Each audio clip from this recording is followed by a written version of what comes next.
Hello, everyone, and welcome to a VR Esports podcast. I am joined by Taquito and Achilles here. And first of all, I want to thank you all for your very positive response to our first episode. That went great, and we're super excited to make some more of these. So, you know what? We're just going to start another one. And you guys have any, Achilles, Taquito, got topics? Yeah, we should talk about the future of VR esports. All right. So, I mean, clearly we're all betting on the future of VR esports because we spend, I would say, a pretty good amount of time. Like you guys do a little bit more playing than I do, but we're all admins and we help like keep everything running smoothly at Ace here. So obviously we all have kind of a stake in the future of VR. So what do you guys think? Why are you guys invested in this? I think that's a good question. I think that VR is an extremely fascinating technology that is going to continue to develop within the next couple of years. And being here in the beginning, it's so fascinating to see all of this stuff develop. I mean, we have older headsets that look completely different compared to the stuff we got nowadays. So just to be here and witness this development and see new headsets being developed along with new games, it's just fascinating. And I want to be here to do the entire thing of it. Yeah, Shiny and I, or Achilles and I, we've been playing VR since 2017, right? Yeah, like we were there from the start. We can almost call us the pioneers of the beginning of VR. So we've seen like the growth of the VR like technology, right? Virtual reality. Yeah, for sure. Yeah. I mean, from like DevKit CV1 kind of deal, and now we're at like MetaQuest 3. It's like this slim all-in-one. Yeah, no, it was game changing when they brought the Quest, right? When they first, you don't need a PC anymore. It brought so many people. I remember there was a huge amount of people that just started playing VR, all these new people, even old people. Because I started off with the PlayStation VR, right? That's like you just had two wands. It was two like the old PlayStation controller wands that you use with the camera, and they just implemented that with the PlayStation VR. So you didn't have a joystick. You moved like with a button, right? This was in Rec Room. Yeah. And then they introduced the Quest, and then everyone that was in PlayStation VR got a Quest because of the joystick just made it so much more immersive, a lot easier to move around, and it was a huge change. I didn't get the Quest. I got a CV1 and the Oculus CV1. Yeah, same. And it's what I'm using right now. It's what I've used like forever. Achilles and I are CV1 enthusiast. I don't know how many do you have? How many CV1s? I've got 5 CV1s. I got the collection. You don't need 5 CV1s. He's just I need more. I need more CV1s. I'm a CV1 dealer out here. I mean, I think between the three of us, I'm the only one that started on Quest, so I guess I'm like younger. Fair. I started. Actually, I got a release Quest. I got the last one in my city, and oh wow, yeah, that was my start because I tried VR with a friend that had a CV1, Rift CV1, and I was like blown away. I was amazed because it's a totally different experience than flat screen gaming because you're in it. Sure. Right? It's like everything's so much more intense and you can do so much more. And of course, there are some barriers to entry, which we'll get to. But I don't know. That was my experience. And I literally waited years. I was like, please, I want to get a PC that I can have VR on. And the Quest came out. It was like, oh my God, finally. Yeah, exactly. Finally. Yeah, because I remember as a kid, I was like, 13, 14, something like that. And I remember seeing VR on like YouTube and etc. And my mind was blown. Like I knew I had to get myself a VR. And the second I got one, my mind's still been blown ever since then. Because it's just so fascinating to try out VR in comparison to playing like a normal flat screen game, as you said. Yeah. And VR, I don't know. I feel like VR is a lot less analog than PC games because there's so much like arm movements and leg positioning. Yeah. All that. So I feel like it's much. I like it a lot more than flat screen games because I can coordinate myself and move myself around. But that's part of the reason I love it. So interactive, but yeah. And it's great to see the technology as it evolves. We have we're starting to get eye tracking now in most VRs. They just come with eye tracking. I feel like that'll be crazy with improving quality. right? Because I tried what was it? That like very expensive headset, the Vario. I tried the Vario. You tried the Vario? Yeah, what? I tried the Vario. It was the craziest thing. It was like it was like the first time I've ever tried a VR, and it felt so real. It felt clearer than my real vision.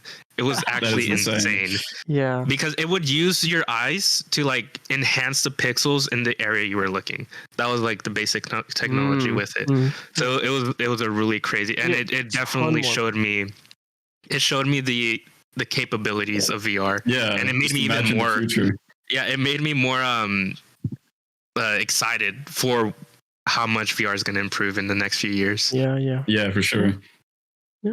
You got to think about the tracking too, right? Imagine having gloves and like suits on with actual like pistons and motors and stuff, so you can actually feel things happening around you. That'll be a big change. No, that'll be a huge change to how we're gonna like for VR esports, right? We're used to triggers, we're used to joysticks, grips, buttons.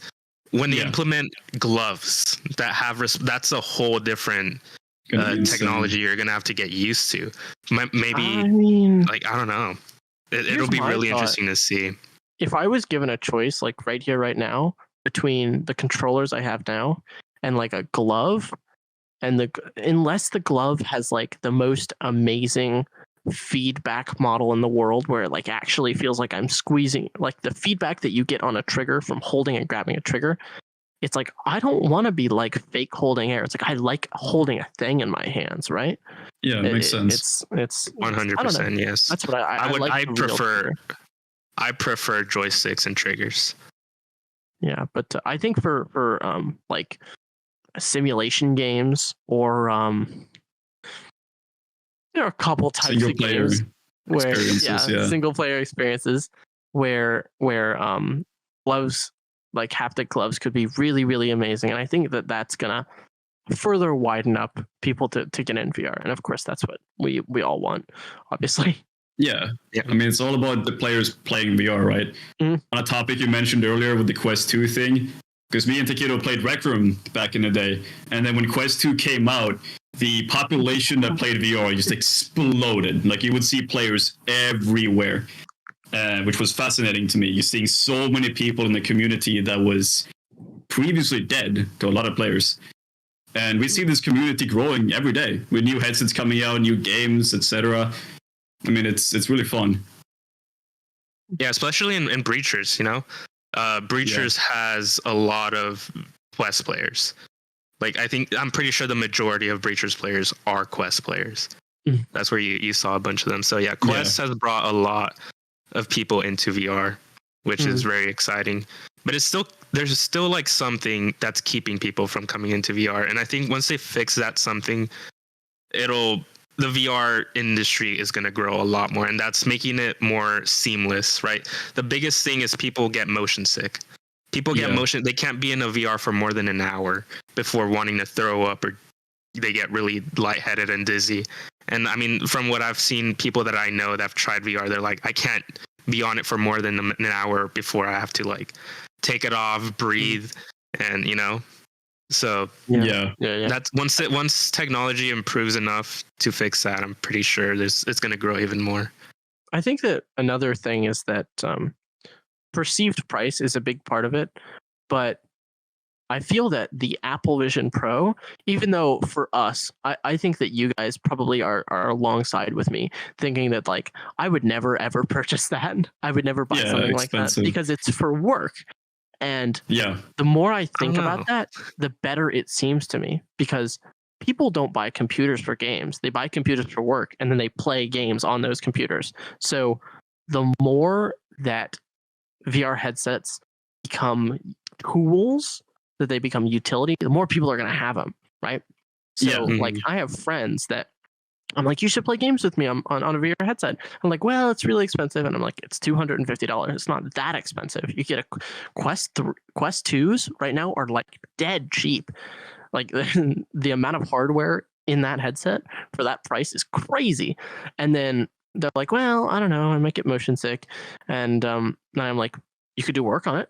You could have multiple screens, and they're like, "Oh, yeah, I like the sound of this," and it's like, "Oh, so it's got to be a multi-utility."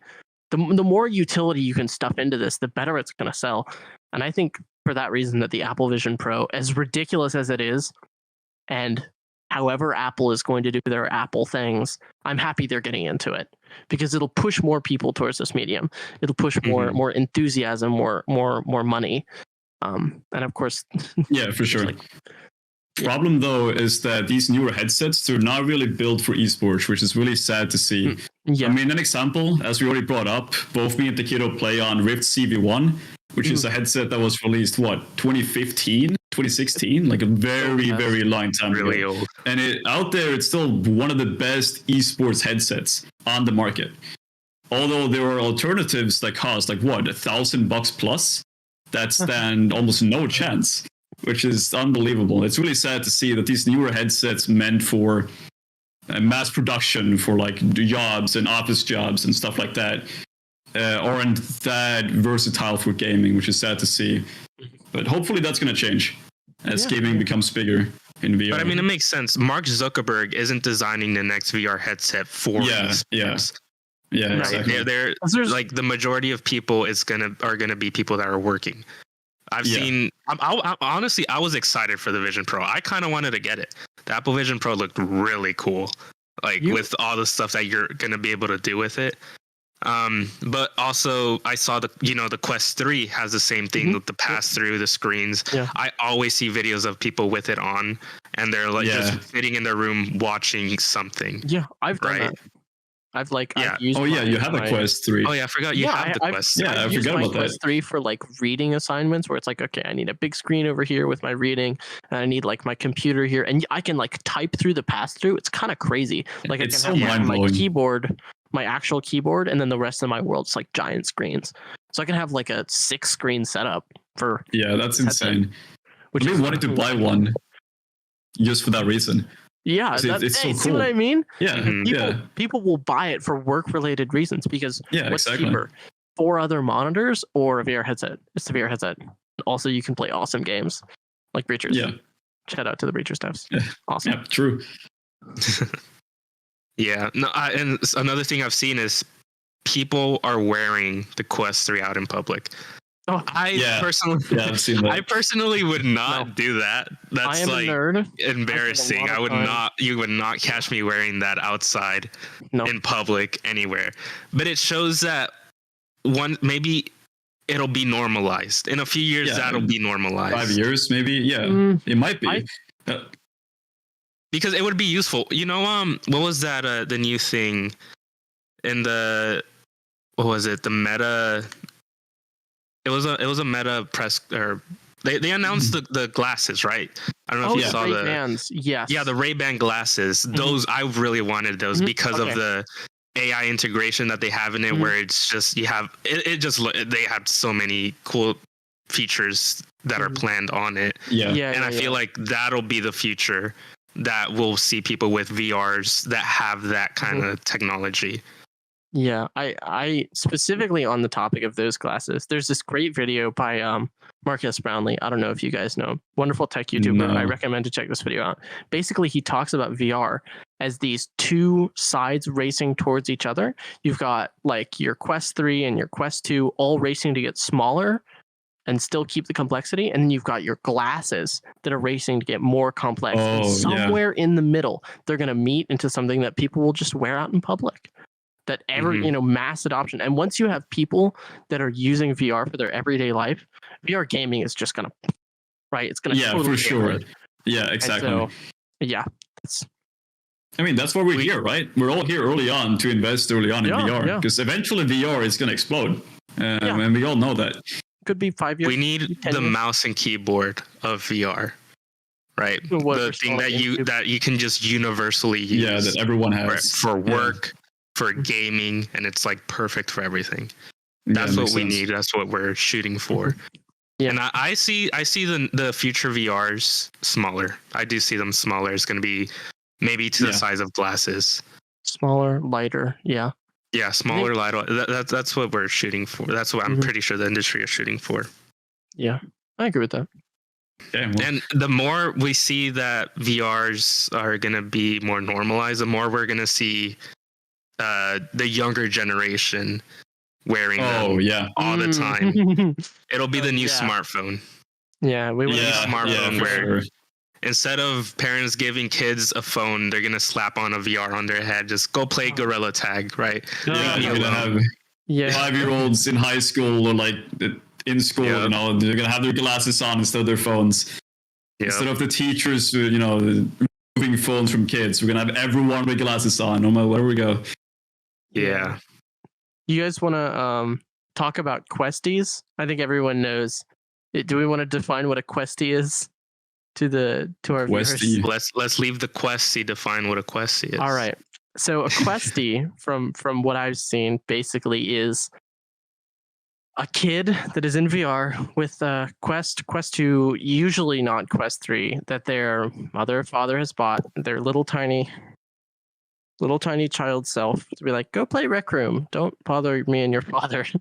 And it's just like $300, and I never have to talk to my kids again. It's a good Christmas present, right? Well, now we do.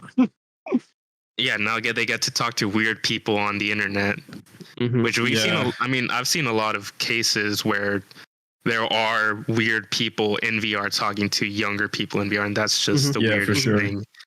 Yeah, and it shows the dangers that VR can also bring. Right, you have people all over the world that get to meet in a virtual space and talk one-on-one with someone.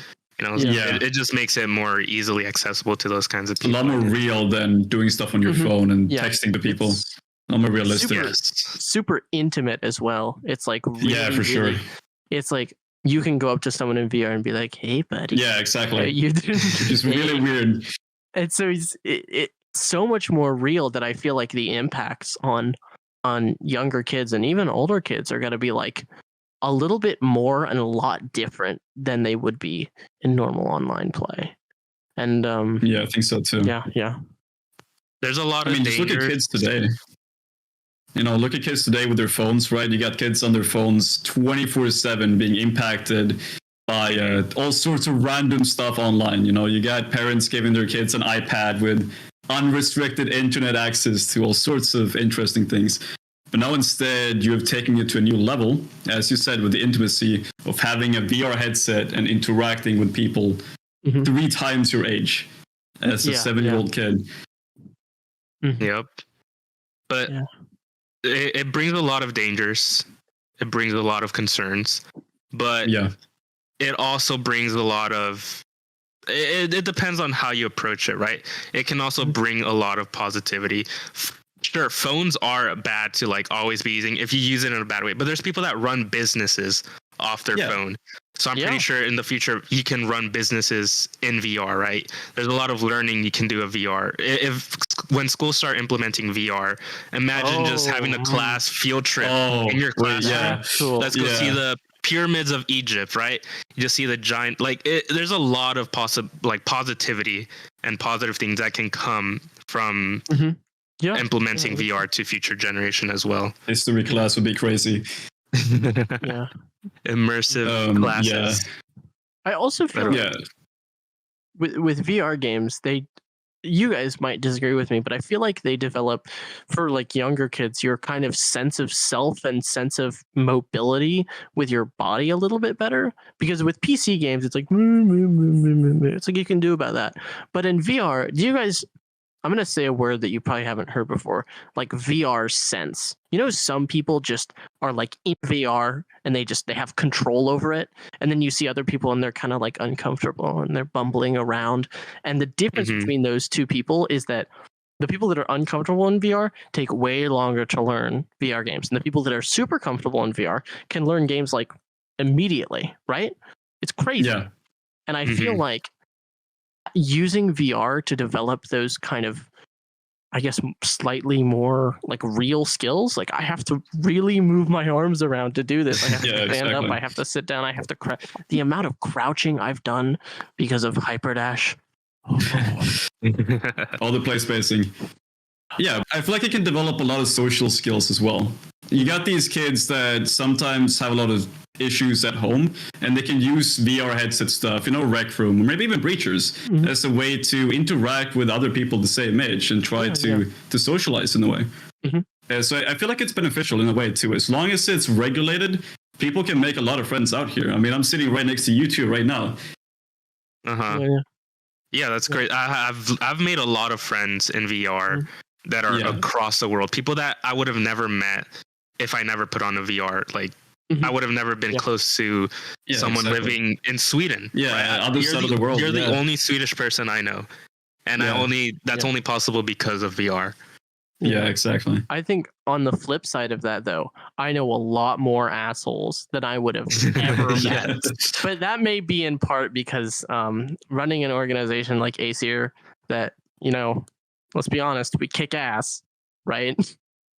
Not everyone's always meet enemies on the way all the time. Yeah. We do our best though. But for sure. I think with the right influences, VR can be great for being social. I think for sure. The best example that I know of that is probably Hyperdash, or maybe Wands, but nobody's going to know Wands.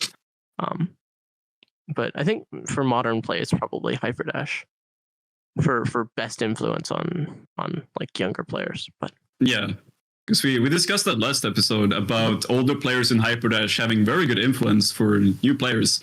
It's one of those things where if you're a younger person and you join in Hyperdash, try to be toxic to players, you will be looked down on in a good way, in a way where you will actually learn from it. Yeah. And I think that's a good thing for the Hyperdash community compared to Breachers. It's a great game, but there's a lot of toxic behavior that is encouraged in that game, which is sad to see. Yeah, and I think there's only really so much that the developers can do.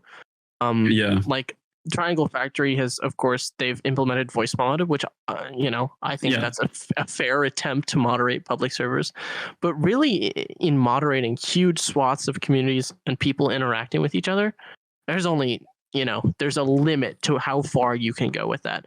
And I think we may have a pretty interesting guest coming on soon that will be able to talk about that. Right. Yeah. Yes. We'll keep you informed on that. We have some very interesting guests coming up. All right, so I have a question for you guys. I want to know your guys' opinion on what's your guys' opinion on the most successful VR esports game? Like which VR game do you think caters best towards esports? I mean, or maybe just which game is the most successful one currently? I mean, that's hard because there's different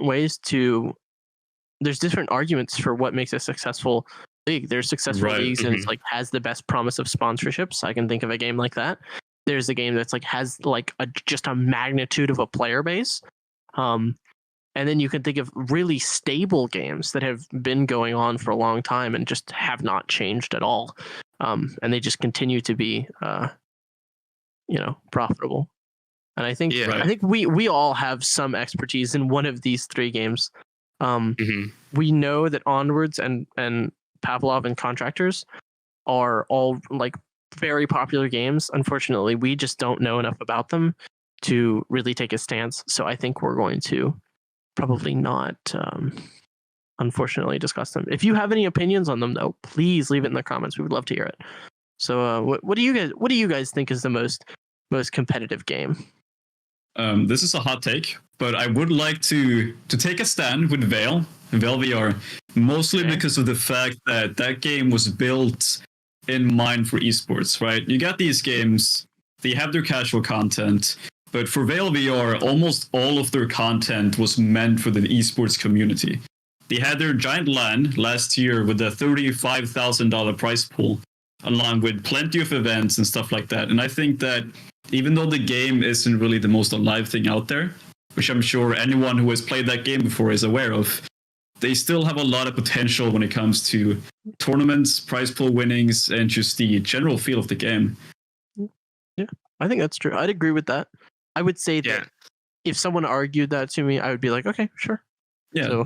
So, that's primarily because one of the main devs, Tropical, right? He pushes towards sponsors. Like that's like his one job is to push towards sponsors. He does a bunch of stuff. He does he does a lot of stuff, but you know, he's really good at talking to people, right? He's getting that I don't know if we can talk about that, but he's gotten a lot of deals. He's gotten a lot of money. People would argue that Breachers has a way better play style than Veil. That's what I've always heard. I can see that. Like game mechanics, right? Veil's always buggy. You can name at least 5 bugs right now in Veil. Yep. Breachers has been playing 25. Relax. Breachers have they have a good camera. They have a good system going. They have a good play style. They have a lot of players. This game should be getting a lot of sponsors, right? They should be getting the $35,000 LAN events. But the issue is that I don't feel like the devs are pushing towards that as much, right? The Veil devs are more connected with the community. They're more connected with pushing out their game towards esports. Their goal is to have a huge LAN event, right? So, I mean, that's my opinion. I feel like Breachers plays the best, but Veil pushes towards esports a lot better. I think so too. I would argue, though, that another reason that Breachers does not get a lot of sponsorships is because of the community. And I would say it's a little more on the less stable side. You can completely rebuke that if you think that's not true, but...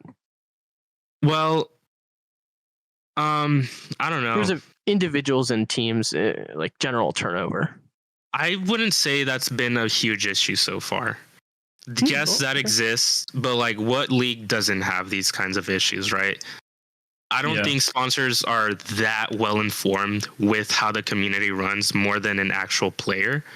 So they wouldn't be in the community listening to these people, what's going on, the latest drama in Breachers. They just see the numbers, they just see, holy shit, Breachers has all these players playing. They have over 100 teams on an active league, right? I want to sponsor this, but they haven't. Why? Because the devs haven't pushed towards that. I guess it's more on the job for VRML, right? VRML is like the main league right now that are, I think the main sponsor that VRML has been getting so far is from the devs themselves, which is Triangle Factory, right? They got the new finalist skin. That's gonna be. This actually looks pretty nice. Yeah, it does. But no, I don't think sponsors are too informed enough with the community to really say, I don't want to sponsor this game because of the community. So I think it's what another do you think? whole nother. What do you think, God? What game would you stand by? Oh gosh, this is a really hot take. I would say that in terms of like brand friendliness and having stable communities, I didn't used to think it was Hyperdash, but holy shit. Have you guys seen the numbers that the Dash League channel does? I didn't realize until very recently. Guess how many impressions they got in the last year? The Dash League channel. I've got no idea. 3.4 million impressions. Yeah, that's insane. Like what? Yeah, that's YouTube. what I said on YouTube. And it's like I was thinking more in the thousands. I thought that, and I was like, how is that even possible? And I realized it's because they put out like 2 hours of content a day, and it doesn't matter that all of them get like a few hundred views, which by the way is pretty good for this scene. 300 views a video. If you're doing that twice a day, or you have like, your 6 cycles and you've got however many matches a cycle. I mean, holy, that is the craziest content machine I have seen. And it's just such a stable, it's a crazy stable community. We're on the 8th season, and there's only ever been like one team that has ever been removed from the league from toxicity. And I guarantee it's not going to happen again. It's just, it was Taquito's team, but it was not because of Taquito. It was because of... that's a whole another story. Yeah, but we probably can't share, but... Yeah, the community itself is just so committed to the game. It's crazy. Yeah. And like it's committed to a point where even I myself, I'm dedicating more and more time because I think I can get some revenue out of it. I'm a coach in Hyperdash. And it's like, okay, what? This is a game you can make money off of? I don't see that in any other game. Because Hyperdash is mature. It's really stable.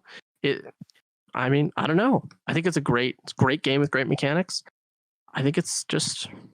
Yeah, I mean, the thing is, it's so alive, too, for how long it's been a thing. Veil is like, what? It's been a thing for over a year, at least. It's been like a big thing, right? And we got Breachers, which is like half a year old, when people have like actually really been playing the game.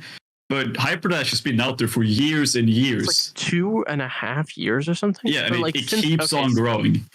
It's going to be, it's 2024 now? It's going on 4 years, and it is as strong as it's ever been.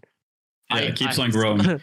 The commissioner of the league and I had a discussion recently, and he saw our segment on the last thing, and he's like, "Yeah, did you know we added 50 teams last cycle?" Jesus, what? Really? 50? It's like, I don't know, man. The Hyperdash as a game in general with the community it's like, that is just absolutely insane to me how it's able to be so stable. But if you guys have any criticism? No, I think all three of these teams really pioneer in their own way. All three of these games, right? You got Hyperdash with the unbelievably strong community. Like, they are not giving up. It keeps on growing. They're pumping out content. And then we got Breachers with the player base, right? We got thousands and thousands of players that are actively playing the game. And then we got Veil with all the sponsorships, the constant advertisements everywhere, the big prize pool and stuff like that. And I think that all the games are really fascinating in their own way. And they're all promising too. Yeah. And again, we would love to talk about Pavlov or Contractors or Onwards. Hey, if you're like a league admin or something, hit us up, right? We would love to know more about these communities. And absolutely, we're not at all against having guests on this show. Okay, so going back on what we talked about earlier with the different VR headsets, we all agree that there are headsets you can use that will give you a disadvantage, right? Or an advantage, yeah. Yeah, I think. And advantages.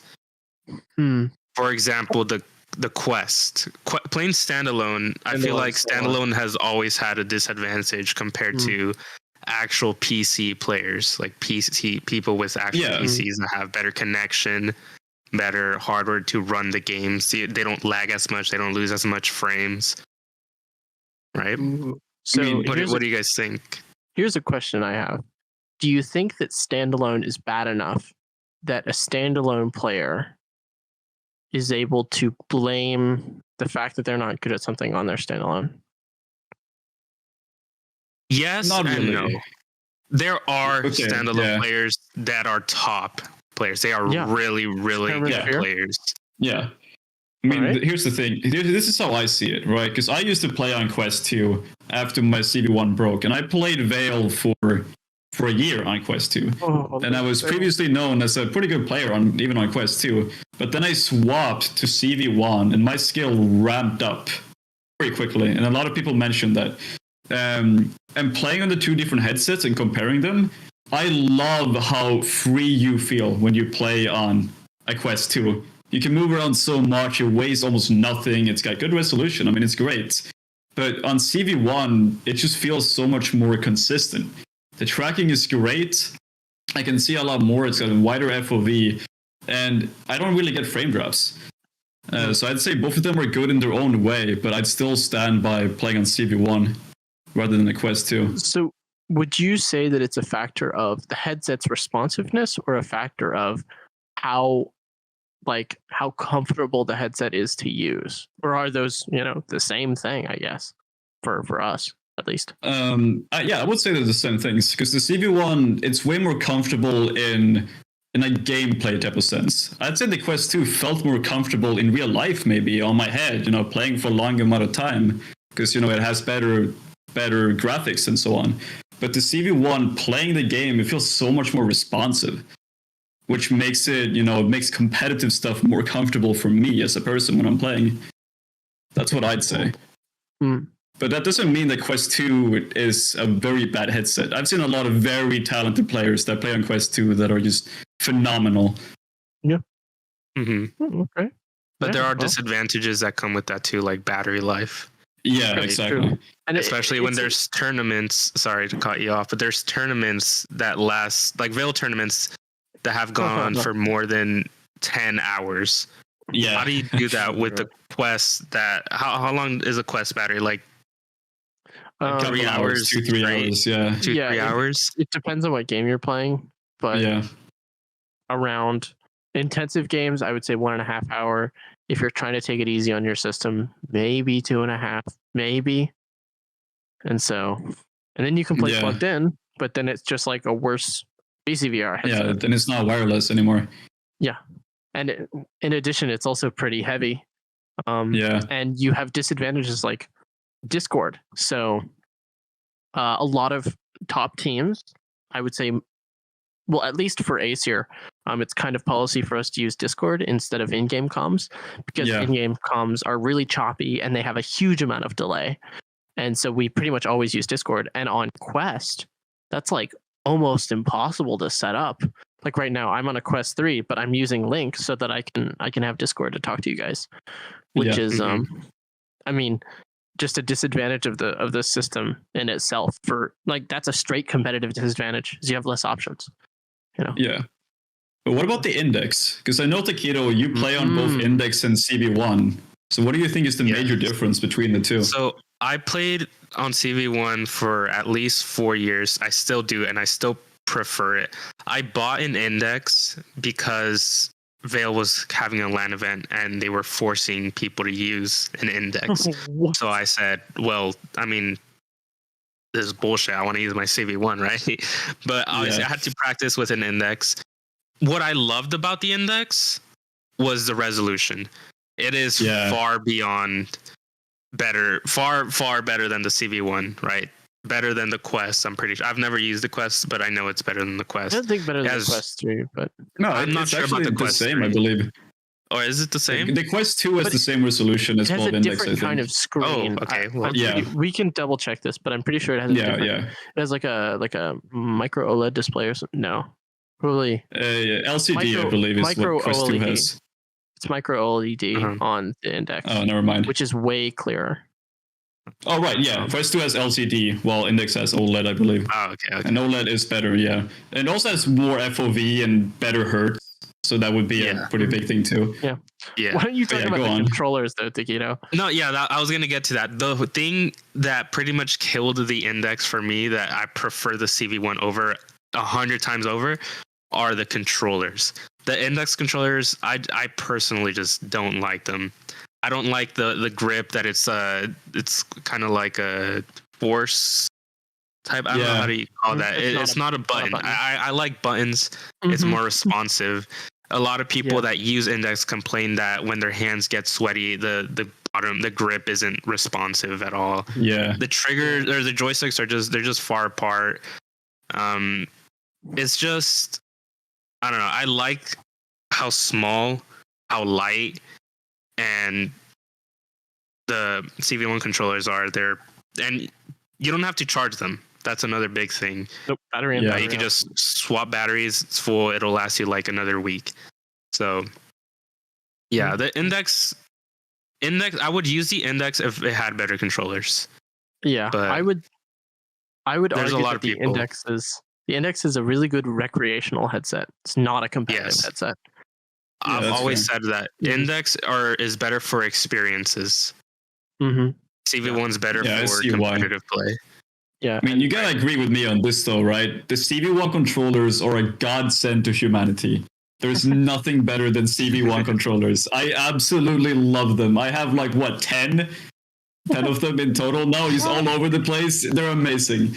Yeah. CV1 is great. I mean, it's like the Quest 2 controllers, but somehow way more ergonomic, and I don't know how they managed to do it. You should try the Quest 3 controllers. They're light. They have no ring, which is also nice. They're I haven't done that yet. Stripped down controllers. See, that's the thing.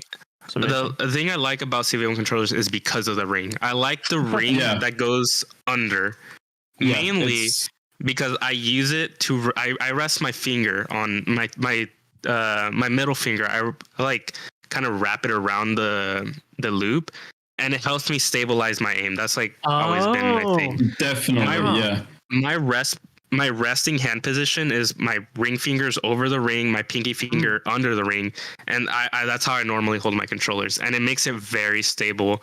When I'm aiming, it just feels, I don't know, it provides force, more grip strength. I don't know what it is, but my accuracy is just a lot more straight. It's a lot less wobbly. I guess it's better for when I played Rec Room Laser Tag, right? You're spamming the trigger really fast. You're holding out it's better if it was better holding the ring to stabilize my aim, especially for like long range fights. So that was like my main thing, my big thing, just the ring. I loved it. I fully agree. The thing about me is that I love pistols. In any VR game, pistols are great. I love playing with pistols specifically. But in Veil, Hyperdash, Rec Room, either of these, you can put these rings together, as you said, and you can form an extremely stable like controller stacking position where you can move pistols with insane accuracy. Yeah, you can kind of... which is why CV1 is amazing with pistols. No matter what game, probably Contractors, Pavlov, etc. These, having the rings beneath is just so much better than the Quest 2 having them above, or having no rings whatsoever, because it provides such good stability together. You kind of like lock in place. For me, when I'm trying to do something with pistols, I have to like kind of mush my controllers together in this really weird, awkward way, because you have to put your hands together to hold a pistol for the recoil, and it's like really weird and awkward. It's like I'm having to like mess with my controllers, and it's just it's very awkward. It's even worse, if you're playing comp, right? Your hands are shaking. It's like if you're playing very high comp and you're very scared for the finals and etc. Then if you don't have rings and you can't lock your hands into place, it's very easy to start shaking. When you're holding your gun. Nice. But for CV1, you can lock your hands into place, and now both of my arms are controlling the same pistol, and it's very, very easy to aim without shaking and without having any other similar issues. Yeah. And that's another thing you can see a trend of with new headsets. The newer headsets, the more and more they take off the controller. We're getting to a point where we don't even need a controller. It's just hand tracking. So we go even farther away from it being VR esports accessible. Yeah, exactly. Right? And I mean, I mentioned that earlier, right? I said we're one of the best headsets out there. It's a 2016 headset, which really puts into perspective, all of these new controllers, they're becoming smaller and smaller. Which, I mean, it's good, I guess, for accessibility, but for comp, you really need to have robust controllers. Yeah, ergonomic. So do you think that, that for competitive headsets, if there are headsets that are designed for competitive players, do you think that they will start to, instead of take away more, because it seems like the current trend in VR is not to change the controllers in a way to add things, but it's to take away as much as you can. Like for the Vision Pro, the goal is no controllers, right? It's just your hands and your eyes. And so do you think in the future we might see headsets with controllers that are like kind of molded to your hand, like maybe the big screen beyond does with your face, or have slightly more ergonomic twists and turns and hooks and loops? That'll be, I don't know, that's a very interesting idea for controllers in the future. But what I think it's going to be like, we have the traditional mouse and keyboard, right? What they use at schools, it's just normal. But the more gaming got advanced, you have actual gaming mouses with different side buttons. So maybe as VR becomes more mainstream, it becomes more popular, gaming, and it becomes more popular, maybe they might make controllers made for it. Specifically for better gaming, for gaming, more options. Yeah, I think more so too. We need more of a universal, like I said, the mouse and keyboard where you can use it for any VR headset, and it's just there's a lot of options, right? I feel like that's what we'll get to at some point. Yeah, go ahead. I think maybe.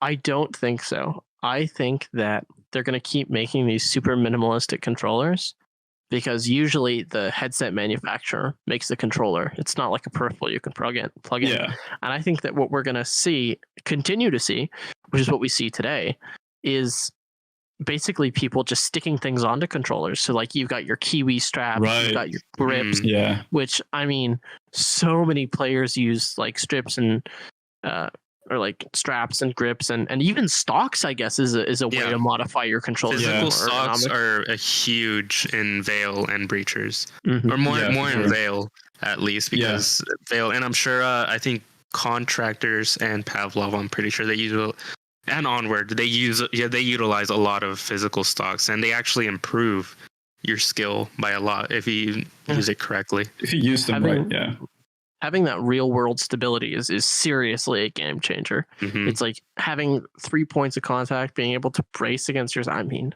right. Yeah, but here's the thing though, right? Let's say 5 years into the future, we have very tiny ergonomic controllers. I personally think that some third-party companies would start producing controllers that are meant for esports that will pair together with normal headsets, right? So look at, as you said, look at keyboards or look at consoles, right? For consoles, there's a bunch of different gaming controllers you can have that all work for the same console company, right? So let's say we have maybe Oculus or Meta, as they're called now. Maybe they get a full monopoly on the entire VR scene, right? So all the different VR headsets you can buy are the same platform.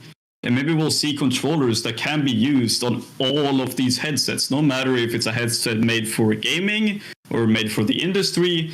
We might actually see different accessories that just work for all of them, which would definitely be very cool if we see that. Yeah, I would love to see. We can talk more about Meta owning a lot of the VR space later and what Apple coming into it might be. But as of now, it's on Steam VR, which is much more open. You can basically have whatever controllers you want, so long as they work with the headset. But with the Quest 3 or the Quest 2 or Quest 1, really, it would be really difficult to have a set of controllers that worked with it, and B, it's not like there's a way to pair them. It's more of a closed garden, closed ecosystem. And I think with Apple coming into the scene, we might unfortunately start to see, you guys know the Apple way.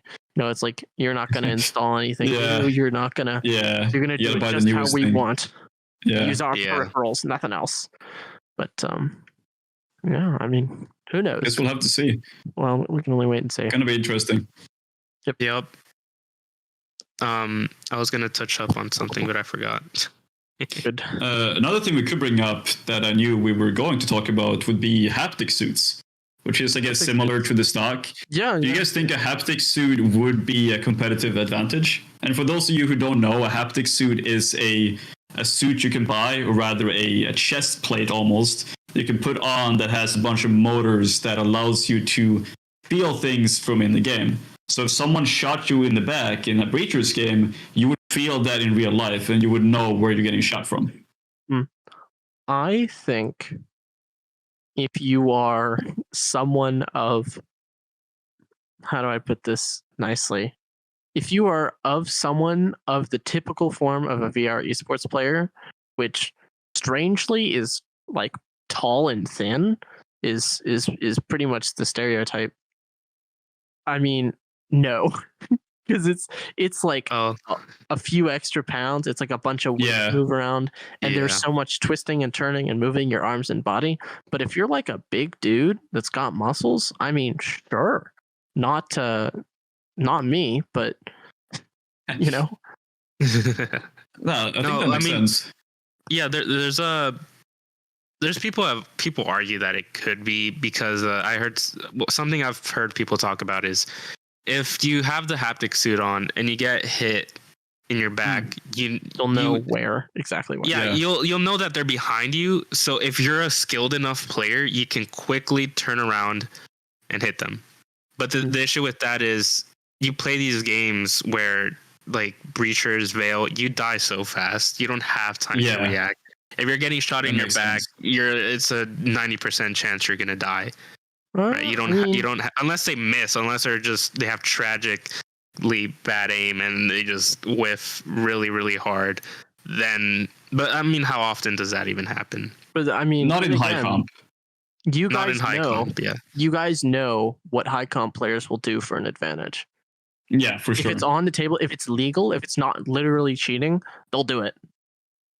They'll go for it. Yeah, I thought about that too. But the interesting thing is, I don't think I've ever seen a competitive player use a haptic vest in a game. And I don't know if it's I don't know if it's because it's so expensive or bulky. Yeah. But I've just not seen people use it. And I don't know the reason why. Headsets. I don't know. I wouldn't guess that it's expensive. Here's what I would say. If you designed a haptic vest that was for comp, one that had not super impactful motors, but really high resolution motors. So you had like 30 motors. So you could tell exactly where things were coming from, right? Then I could see it being useful because it's like in most games you get left indicator, right indicator, back indicator, forward indicator, right? These like red bars on your screen. Mm-hmm. If I get an indicator that looks like this, I'm like, okay, it's probably that way somewhere. Right, it's over there. But if I get a buzz on like right here, it's like, right, I know exactly where he is. Right. I mean, you gotta pair it with like people's knowledge of maps, right? If you're in a position where you can get shot from 3 different angles, and I feel something like on my right hip, I know that it's like, oh, it's an angle all the way over there. I know that angle. He has to be sitting on this spot right there. Mm-hmm. Yeah. I guess that does make sense. It might be easier to determine exactly where they are when you get hit. Yeah. I can actually see that being a thing. Mm-hmm. Yeah. I guess it's more like also, it's just more inconvenience, right? You have to put on, you have to pair the haptic to. Yeah. It's just like people just want to put on the VR and get in. I know people that. Right, like when we have like scrims and matches, we have people getting there like last minute. Because they know they can just put on the headset and they're in the game already. But if they have a whole haptic suit, they got to put that on, pair. I mean, I don't own one, so I don't know how long it would take to set that up. But on top of that, people sit down, right? They, when you, I don't know how comfortable it is, right? Let's say you want to sit down. People when it's like between rounds or something, they sit down, it's not as comfortable relaxing with it because it's a vest, who knows all the technology and mechanisms very it heavy, has. I'd assume Very heavy. Heavy and like a Kevlar vest. Like the vest I'm wearing right now in game, like this. One fun thing on that topic, I know a person called Skibo, which I say a lot of people in this community know, a very nice Hyperdash player. He bought one, used to try it in Hyperdash, right? A very fast-paced game with a lot of different very fast guns. So as he tried it, me and 2 others snuck up behind him with double SMGs and blasted maybe 50 shots into his back while he had that on full power. And ever since then, I don't think he's ever used it since then. So I don't know about using it for comp. If you get into a situation where you get blasted from behind, it might really scare you rather than give you an advantage. It might startle you more. Yeah, too much immersion. Yeah, that's another thing. I feel like the haptic is just more of an immersion piece of I think so equipment. Too. It's like using using a VR because you can see better. Right, it's just like more immersion. Right, you use controllers that have more like hand tracking type. It's just immersion. So I don't see the haptic being that useful for comp. Yeah, there's a level of immersion that you like don't really want in VR. Like, I don't know about you guys, I have my haptics turned off for a lot of games. Like for Hyperdash, I do pistol sniping, and I have to shoot really accurately, really consistently, really fast at a super far range. And if I have haptics on, it shakes my hands around. Like, not a lot, but enough to mess with me. Yeah. And so it's like, do I want the immersion or do I want $5,000? And the answer is I want $5,000. Want that prize pool. Woo. Yeah, no, I know a lot of people that turn off their vibrations on their controllers, and I mean, I see why.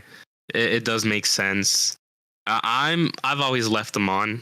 I actually prefer them. I feel weird if I don't have feedback to what I feel like. If I grab a grenade and it doesn't vibrate, I feel like, did I even grab it? If I prime it and I don't feel that I primed it, I just second guess myself way too much. But again, it might be something that I just have to get used to it. Yeah, it definitely depends game from game. So like in Hyperdash, it's like I know when I'm shooting, but I think I'd leave it on in Veil because it's nice to feel it's like, okay, I've got my gun in my hand. Yeah, grabbing a magazine or a grenade. And then it's like, okay, I'm out because I just feel that like different.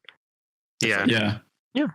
And you know why Achilles and I prefer, I'm pretty sure this is my theory, we prefer the vibrations on the controller because we come from laser tag. Shooting the pistol, it's more, I've always compared it to a rhythm game because you have to shoot it at a consistent rate, and I feel like having the vibration helps you a lot with like knowing at what rate you're shooting at rather than just looking at the bullets coming out of the gun. Yeah, I remember you feel the gun more than you just Yeah, I remember playing League games, and if my haptics weren't working, I had to restart. So I fully agree with that. Like with the pistol, definitely a rhythm. You need to get the exact tempo down to reach what people said, like machine gun speed. And without haptics, that's almost impossible because the gun doesn't really make any sound or any audio cues to tell you you're firing at max speed. So, I agree. And there might be a placebo effect ever since 2018 that's been going on for 5 years or 6 years. But I guess that could be it. Yeah. With that said, I don't think there's a lot more we have to discuss here today. No. Yeah. I mean, we've discussed a lot of important topics in this episode, like the future of VR technology, the impacts it might have. Yeah, I'm pretty sure. Yeah. I'm hoping for it to be a positive thing. We're all hoping for the growth of VR. We want more people to experience what we experience with VR esports, VR in general, the experiences, the positive things it can bring to the world. Yeah. So. Yeah. We're not doing this for money, I'll tell you that much. There's no money to be earned. Not a lot of money yet. But who knows? Maybe in a few years.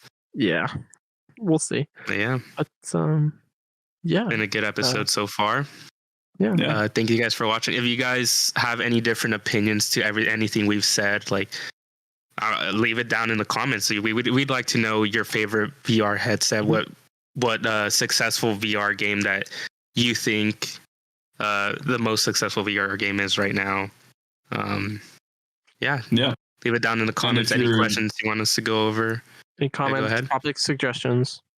Yeah, well, if you're too afraid to do that, we also have our Discord server down in the description, which you can join and you can send us a message to if you want to be anonymous. Yeah, if it's a more sensitive topic. DM any of us. We're always open to feedback. So, Well, thank you guys for watching. And have a nice one. Fun episode. Yeah. Yep. See ya. We can't shoot each other in this game, so.